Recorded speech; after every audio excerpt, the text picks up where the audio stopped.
तो चलिए आज आए हैं आपके लिए सरल सूक्ष्मदर्शी का आवर्धन क्षमता लेकर। क्या है, हम चलिए यहाँ लिख लेते हैं। और ये बोर्ड एग्ज़ाम के लिए बहुत थ्योरी है, VBI थ्योरी है, VBI थ्योरी है, VBI थ्योरी है फॉर बोर्ड एग्ज़ाम के लिए। चलिए इसको हम सोल्व करते हैं। पहले यहाँ लिख लेते हैं सरल सूक्ष्मदर्शी,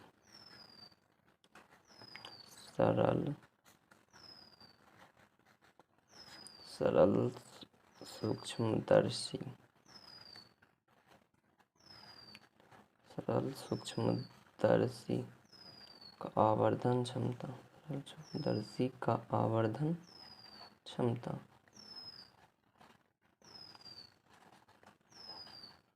इंक नहीं चल रहा, मार्कर ठीक से नहीं चल रहा। चलिए कोई बात नहीं।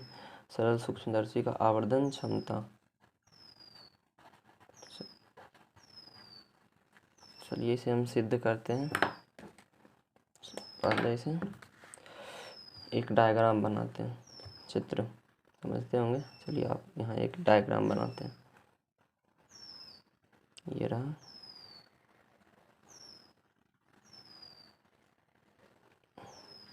ये रहा आपका डायग्राम। थोड़ा गलत हो चलेगा, बढ़िया समझिएगा अपनी भाषा में। डॉट डॉट डॉट करके हम यहाँ इसको ऐसे, चलिए कोई बात नहीं। एक समांतर रेखा हम यहाँ से ले लेते हैं। यहाँ समांतर रेखा हम यहाँ कुछ इस प्रकार से ले लिए, ठीक है। देखिए, और अब यहाँ से जो है, यहाँ देखिए एक रेखा गुजरा यहाँ। उसके बाद आप चित्र समझिएगा। आप पहले भी ये वक्रता, केंद्र, फोकस, दूरी, ये सब आप पढ़ चुके होंगे, तो ज़्यादा दिक्कत होने वाला है नहीं आपको। तो चलिए हम इसको पहले चित्र बना लेते हैं। तो ये हो गया हमारा कुछ इस प्रकार से। यहाँ हम इसको ऐसे कर लेते हैं, और ये यहाँ डॉट डॉट डॉट डॉट करके तो हम इसे मिला लेते हैं यहाँ कुछ इस प्रकार। तो अब ये रहा यहाँ, ये प्रतिबिंब जो है, पहले यहाँ देख लीजिए, ये हमारी आँख है। आँख का चित्र कुछ छोड़िए, आँख तो बना नहीं। चलिए ये हमारी आँख है। तो आँख से जो हम प्रतिबिंब है, कुछ इस प्रकार से यहाँ इसका इमेज बनेगा। तो यहाँ हम पहले डॉट डॉट डॉट डॉट करके दर्शा देते हैं कुछ इस प्रकार।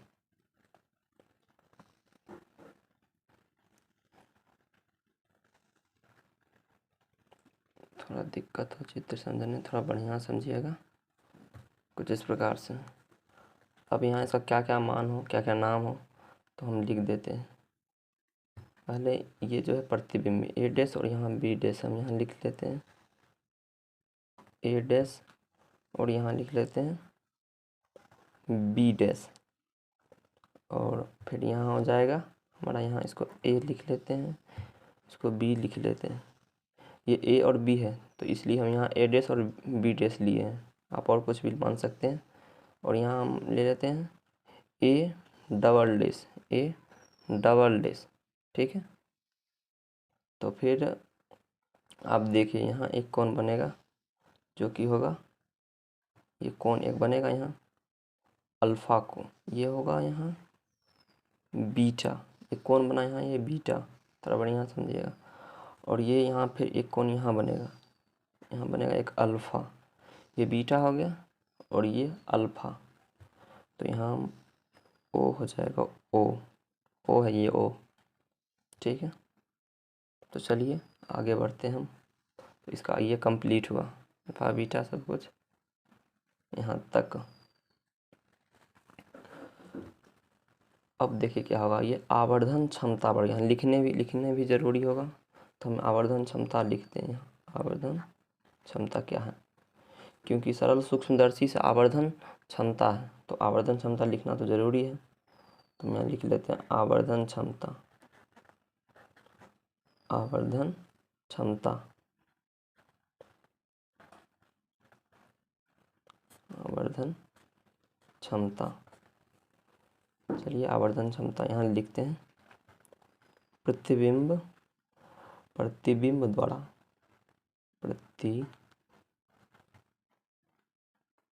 इंक थोड़ा बढ़िया से चल नहीं रहा है पेन। प्रतिबिंब द्वारा बनाया गया, प्रतिबिंब द्वारा बनाया, प्रतिबिंब द्वारा बनाया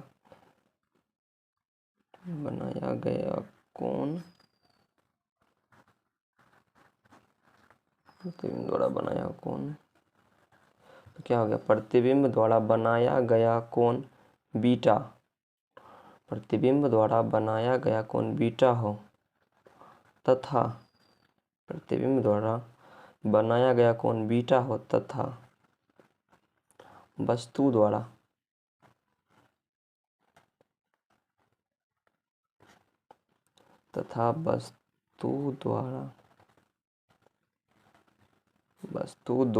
बनाया गया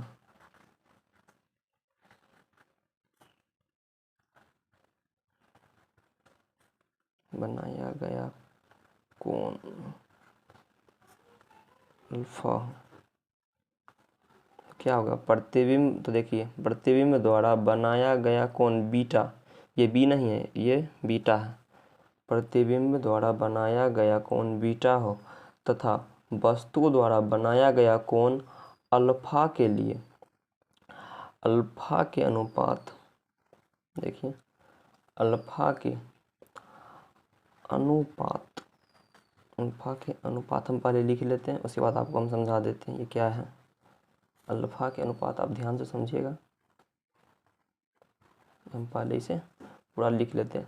अल्फा के अनुपात को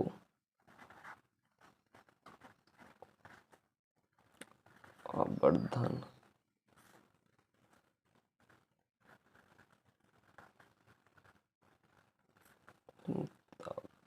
कहते हैं।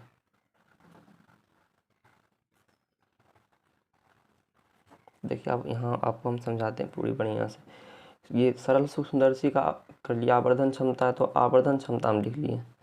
आवर्धन क्षमता बराबर जो होता है प्रतिबिंब द्वारा बनाया गया कोण, प्रतिबिंब द्वारा बनाया गया कोण बीटा हो तथा वस्तु द्वारा बनाया गया कोण अल्फा के अनुपात को आवर्धन क्षमता कहते हैं। ठीक है, याद हो जाएगा, सिंपल भाषा है। प्रतिबिंब द्वारा बनाया गया कोण बीटा हो तथा वस्तु द्वारा बनाया गया कोण अल्फा के अनुपात को आवर्धन क्षमता कहते हैं।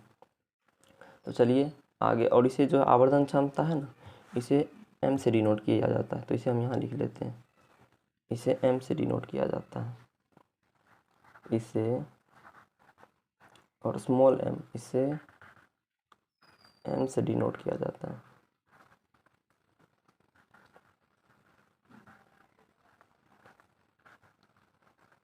थोड़ा पेन नहीं चल रहा है, चलिए कोई बात नहीं, देखते हैं। इसे m से डिनोट किया जाता है, इसे m से डिनोट किया जाता है। समझ गए? यहाँ तक में कोई दिक्कत नहीं है। ये चित्र बना और ये हो गया आवर्धन क्षमता। अब यहाँ से देखिए रियल काम तो अब है, और ये VVI है, एग्जाम के लिए VVI भी है। तो m बराबर फॉर्मूला क्या होता है, आप लोग पीछे पढ़ेंगे। m बराबर बीटा बाई अल्फ़ा होता है, बीटा बाई अल्फ़ा, m बराबर बीटा बाई अल्फ़ा होता है। तो आगे हम देखें, बढ़ते हैं। यदि, तो यहाँ से आगे हम लिखते हैं, उसके बाद समझाते हैं आपको। यदि अल्फ़ा तथा बीटा, यदि अल्फ़ा तथा बीटा बहुत छोटा हो, ऐसा क्यों कर रहे हैं अभी आपको समझ में आएगा। यदि अल्फ़ा तथा बीटा बहुत छोटा हो तो, बहुत छोटा हो तो, यदि अल्फ़ा तथा बीटा बहुत छोटा हो तो आगे का काम, अल्फ़ा बराबर देखिए क्या होगा, अल्फा बराबर हो जाएगा टेन अल्फा। ये आप दूसरी थ्योरी में भी शायद पढ़ चुके होंगे। अल्फा बराबर क्या हो जाएगा, यदि अल्फा तथा बीटा बहुत छोटा हो, तो जब बहुत छोटा हो तो यहाँ टेन अल्फा होगा, टेन अल्फा। अल्फा बराबर टेन अल्फा। और बीटा बराबर क्या होगा, ये देखिए बीटा है ना कि बी, तो बीटा बराबर होगा टेन बीटा, बीटा बराबर टेन बीटा। चलिए यहाँ तक कंप्लीट हुआ। अब देखिए यहाँ ये हम इसलिए किए हैं क्योंकि यहाँ फॉर्मूला बैठेगा। m बराबर क्या होता है, बीटा बाई अल्फ़ा, ये b नहीं है बीटा है, तो m बराबर बीटा बाई अल्फ़ा। तो अल्फ़ा और बीटा का मान निकल गया, तो हम इस फॉर्मूला पर यहाँ इसको सेट कर देते हैं। m बराबर क्या है, बीटा और अल्फ़ा, तो m बराबर यहाँ लिख लेते हैं। ये बीटा बाई अल्फ़ा है, तो बीटा का मान क्या है, टेन बीटा, बीटा का मान है टेन बीटा, तो यहाँ लिख लेते हैं टेन बीटा। और अल्फ़ा का मान देखिए, अल्फ़ा का मान है टेन अल्फ़ा, अल्फ़ा का मान है टेन अल्फ़ा, तो हम यहाँ टेन अल्फ़ा लिख लेते हैं। वैसे एक फॉर्मूला ये भी होगा, कभी कभार एग्जामिनर का दिमाग सटकता है तो ये भी पूछ लेता है, वैसे इतना खास नहीं है बट ये पूछ लेता है, m बराबर tan beta by tan alpha, कभी कभार पूछ लेता है। तो चलिए हम टेन बीटा का मान निकालते हैं। तो टेन बीटा का मान कैसे निकलेगा, तो टेन बीटा का मान हम चित्र से निकालते हैं। पहले यहाँ लिख लेते हैं टेन बीटा, टेन बीटा, तो यहाँ इसका मान निकालते हैं।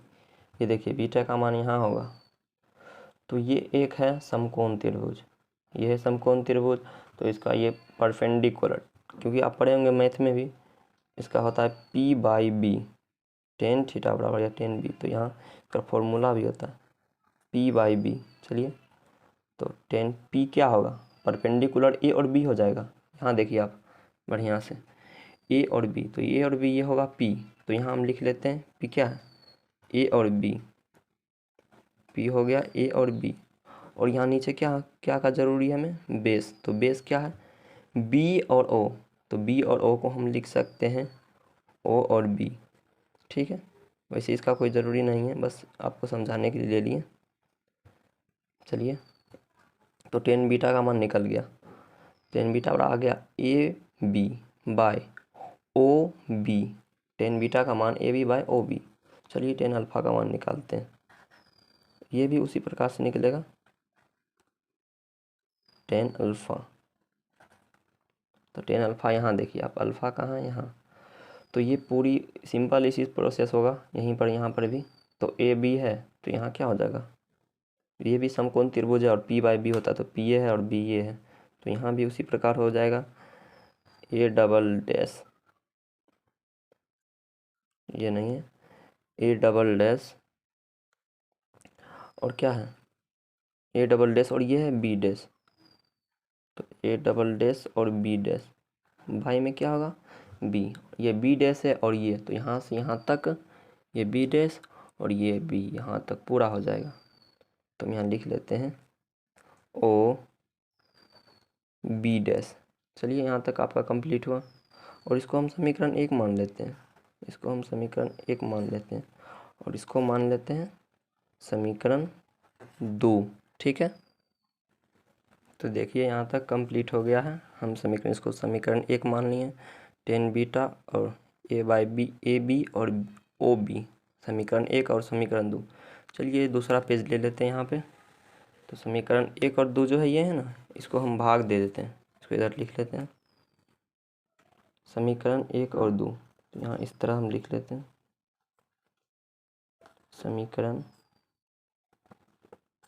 ये पेज बैठ नहीं रहा है बढ़िया से, समीकरण एक भागा समीकरण दो, क्या है समीकरण एक और समीकरण दो, इसको हम भाग दे देते हैं, ये कुछ इस प्रकार समीकरण एक भागा समीकरण दो। तो समीकरण एक में क्या है, टेन बीटा बराबर ए बाई बी और ओ बी, तो चलिए टेन बीटा और टेन अल्फ़ा है, तो यहाँ पहले देखिए यहाँ 10 बीटा और 10 अल्फ़ा का मान, अगर दोनों का मान रखेंगे तो यहाँ से देखिए m बराबर होता है, m बराबर ये होता है 10 बीटा बाई 10 अल्फ़ा। तो यहाँ 10 बीटा और 10 अल्फ़ा है, यहाँ 10 बीटा है और यहाँ 10 अल्फ़ा है, तो दोनों का मान हम यहाँ m लिख सकते हैं। चलिए यहाँ m लिख देते हैं हम। m बराबर समीकरण 1 में क्या है, A B by O B. चलिए इसको यहाँ इस प्रकार लिख लेते हैं, A B by O B, ये समीकरण 1 हुआ। ए बी और ओ बी समीकरण 1। और समीकरण 2 देखिए क्या होगा, समीकरण 2 है A double dash B dash O B dash. तो यहाँ ये भी हम लिख लेते हैं, इसको थोड़ा बड़ा कर देते हैं, वैसे एम यहाँ छोड़िए, यहाँ हम दे देते हैं एम बराबर समीकरण 2 क्या है, A double dash B dash, A double dash और बी डैश, फिर क्या है ओ बी डैश। तो चलिए यहाँ ओ बी डैश भी हम लिख लेते हैं, ओ बी डैश। अब इसको हम सिंपल कन्वर्ट कर देते हैं यहाँ इस प्रकार, सिंपल अपनी भाषा में कुछ इस प्रकार। देखिए ए बी, ये जो ए बी है इसको ए बी हम सिंपल यहाँ लिख लिए, और ओ बी को नीचे कर दिए, और ये मल्टीप्लाई में यहाँ होगा, और ये जो ओ बी है ये सबसे ऊपर जाता है। आप लोग कभी मैथ पढ़े होंगे तो आपको पता होगा, ओ बी डैश जो है ये पूरा ऊपर आएगा और ये नीचे आएगा, तो ये यहाँ आएगा और ये यहाँ आएगा, इसका स्थान जो है परिवर्तन हो जाता है। तो ओ बी डैश और ये ए डबल डैश और बी डैश, तो चूँकि हम यहाँ लिख लेते हैं ए डबल डैश और बी डैश, यहाँ तक कंप्लीट हुआ। अब जो है, अब तो यहाँ से इसको हम अगर काटना हो तो ये आपको दिख रहा होगा कि ना ही ये कटेगा और ना ही ये कटेगा। तो इसको हम काटने के लिए, ये और ये काटने के लिए देखिए हम यहाँ पर चित्र से क्या करते हैं, ये देखिए ए डबल डैश और बी डैश, इसका मान और इसका मान, ए और बी दोनों का मान बराबर है, ए डबल डैश और बी डैश, फिर ए और बी दोनों का मान देखिए मतलब बराबर ही है। तो हम इसके बदले क्या ये लिख सकते हैं, जी बिल्कुल लिख सकते हैं। तो ए डबल डैश और बी डैश और ए और बी लिख लेते हैं, इसके बदला में ये, चलिए हम यहाँ लिख लेते हैं, ये जो ए डबल डैश है, A double dash B dash, इसको हम क्या लिख लेते हैं ए बी। और कैसे लिखे हैं ये भी आपको पता है, क्योंकि ये ए डबल डैश है और ये बी डैश है, और दोनों का देख लीजिए आप खुद ही, आप अंदाज़ा लगा सकते हैं कि ये और इसके बदला में ये लिख लिए हैं, तो कोई दिक्कत है नहीं। इसको हम इस प्रकार कर देते हैं। अब देखिए m बराबर क्या होगा, ये ए बी है तो ए बी सिंपल है, ए बी यहीं रह जाएगा, और ये ओ बी है तो O B multiply O B dash, simple इसे कर दिए। और देखिए ये ए डबल डैश और बी डैश है, और ये भी है A double dash B dash, तो इसका मान क्या है ए बी। तो चूँकि हम यहाँ ए बी लिख लेते हैं, और ये हम इसलिए ऐसा किए हैं ताकि हम इसको और इसको काट सकें। तो अब ये देखिए कट गया ए बी और ए बी, बचा क्या है, बचा m बराबर ओ बी डैश, m बराबर ओ बी डैश, नीचे क्या है O B dash O B, क्योंकि ओ बी आप और कुछ भी मान सकते हैं, ओ बी नहीं होगा, ये गलत है, ओ बी डैश और सिंपल ओ बी, ये थोड़ा गलत हो गया, कोई बात नहीं, देखते हैं इसको।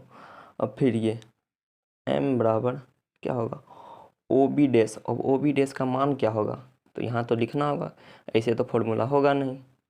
तो ओ बी डैश का मान देखिए यहाँ से हम निकालते हैं ओ और बी डैश का मान, ओ यहाँ है और बी डैश यहाँ है, तो ओ बी डैश का मान जो है यहाँ, ये दूरी है ओ और बी डैश, ये और यहाँ तक इसकी दूरी है, तो दूरी को हम लिखते हैं क्या डी लिखते हैं, और ये दूरी जो है ये माइनस में होता है, माइनस डी, और बाय में क्या है O B, simple O B है, तो ये ओ और बी, ओ ये ओ है ये भी, यहाँ इसको हम लिख लेते हैं यू, ये भी दूरी है छोटी है तो ये माइनस में होगा, ये माइनस में यू हो जाएगा, डी बाई यहाँ माइनस यू। तो अब सिंपल है, ये माइनस और ये माइनस, ये तो दोनों कैंसिल हो जाएगा, कैंसिल। चलिए यहाँ देखिए अब मेन फार्मूला यही होगा आपका, तो m बराबर आ गया d, अब प्लस में d है क्योंकि माइनस माइनस कैंसिल हो गया, तो d बाई यू। चलिए ये आपका फॉर्मूला सिद्ध हुआ। क्योंकि ज़्यादा लंबा 20 मिनट का वीडियो है, समझ लीजिए आप बस अपनी भाषा में। इसको हम पहले खुद रिवीजन किए, उसके बाद आपके लिए लाए हैं सरल सूक्ष्मदर्शी के लिए। तो देख लीजिए कुछ इस प्रकार है। आप लोग इसको स्क्रीनशॉट लेना चाहते हैं तो ले सकते हैं। देखिए इसको सेट कर देते हैं इस प्रकार, ये हो गया, ले लिए। और दूसरा स्क्रीनशॉट ये यहाँ तक हुआ इसका इक्वेशन, और ये प्रूव्ड हो गया, ये प्रूव्ड। तो चलिए ये आपका 5 नंबर का, और ये VVI है तो आपका ये 5 नंबर, ये आपका 5 नंबर का बोर्ड एग्ज़ाम में पूछेगा। बहुत VVI, इसको आप पहले एक बार पढ़िएगा। ये पूरा हम आपको फिर से समझा देते हैं। ये क्या है, सरल सूक्ष्मदर्शी का आवर्धन क्षमता। तो यहाँ इसका डायग्राम हुआ, ये तो आपको पता ही होगा। ये वक्रता, त्रिज्या, फोकस, दूरी और ये सब क्या है। चलिए ये आँख है, यहाँ तक इसका प्रतिबिंब ये है। और आवर्धन क्षमता हम देखिए बता देते हैं, क्योंकि आपको सही से दिख नहीं रहा होगा, या दिखता है तो सुनिएगा। प्रतिबिंब द्वारा बनाया गया कोण बीटा, बीटा है ये, बी नहीं है, बीटा है। प्रतिबिंब द्वारा बनाया गया कोण बीटा हो तथा वस्तु द्वारा बनाया गया कोण अल्फा हो, तो अल्फा का अनुपात, प्रतिबिंब द्वारा बनाया गया कोण बीटा हो तथा वस्तु द्वारा बनाया गया कोण अल्फा के अनुपात को आवर्धन क्षमता कहते हैं। तो इसे m से डिनोट किया जाता है। तो m बराबर फॉर्मूला हम लिख लिए हैं B/L, B/, अल्फ़ा। तो यदि अल्फ़ा तथा बीटा बहुत छोटा हो, तो बहुत छोटा हो तो अल्फ़ा का जो मान होगा ये 10 अल्फ़ा हो जाएगा, और बीटा का जो मान है ये 10 बीटा होगा। अब ये m बराबर, तो चूँकि अल्फ़ा और बीटा है तो अल्फ़ा बीटा का मान यहाँ इस सूत्र में से हो गया, तो 10 बीटा, और ये अल्फ़ा हो गया 10 अल्फ़ा। क्योंकि यहाँ m बराबर क्या है, बीटा, तो बीटा का मान है 10 बीटा, तो हम यहाँ 10 बीटा इसको लिख दिए। और अल्फ़ा का मान देखिए, नीचे अल्फ़ा है तो अल्फ़ा का मान है 10 अल्फ़ा, तो ये अल्फ़ा हो गया। यहाँ से 10 बीटा का मान निकाल लिए, ये AB और OB, तो ये AB और OB हो गया। इसको हम समीकरण 1 मान लिए। फिर 10 अल्फ़ा का मान निकाल लिए, यहाँ से A double dash B dash, तो A double dash B dash, और ये है OB डैश, तो OB डैश, इसको OB डैश, और इसको हम समीकरण 2 कर दिए। फिर समीकरण 1 और भागा और समीकरण 2 दे दिए। तो चूँकि m बराबर 10 बीटा और 10 अल्फ़ा, 10 बीटा और 10 अल्फ़ा बराबर क्या होता है, देखिए बीटा और अल्फ़ा बराबर m होता, तो इसी के बदले हम यहाँ m लिख लिए। और इसका मान क्या है, इस समीकरण 1 में मान पुट कर दिए तो AB/OB है, तो हम यहाँ सिंपल ऐसे AB और OB लिख दिए। और नीचे में क्या, समीकरण 2 देखिए, A डबल डैश है और ये B डैश है, तो OB डैश, यहाँ भी हम लिख लिए A double dash B dash और OB डैश। अब फिर से हम सिंपल रूप में कन्वर्ट कर लिए। ये जो AB है ये AB है, तो AB और OB कर लिए यहाँ, ठीक है, गुना A डबल डैश और B डैश है और OB डैश है, तो OB डैश जो है ये ऊपर आएगा, तो OB डैश ये ऊपर आ गया, और ये A डबल डैश और B डैश है तो यहाँ आ गया। अब ये A डबल डैश और B डैश को हमको ये काटने के लिए इसको हम AB लाना पड़ा। तो AB कैसे लाना आपको पता है, चलिए एक बार समझाते हैं। A डबल डैश और B डैश है, तो इसका और इसका देख लीजिए आप, यहाँ इसके बदला हम ये लिख लेते हैं AB, क्योंकि हमें इसे तो काटना है, तो AB लिख लिए यहाँ। अब क्या है देखिए, m बराबर AB/OB, OB डैश, और इसके बदला जो है, इसके बदला हम ये लिख लिए AB, तो AB गया ख़त्म, बचा OB डैश, तो OB डैश आ गया, और नीचे बचा क्या है, OB, सिर्फ OB dash OB dash OB। चलिए अब OB डैश का मान निकालते हैं। तो OB डैश का मान देखिए क्या है, O यहाँ है और B डैश यहाँ है, तो OB डैश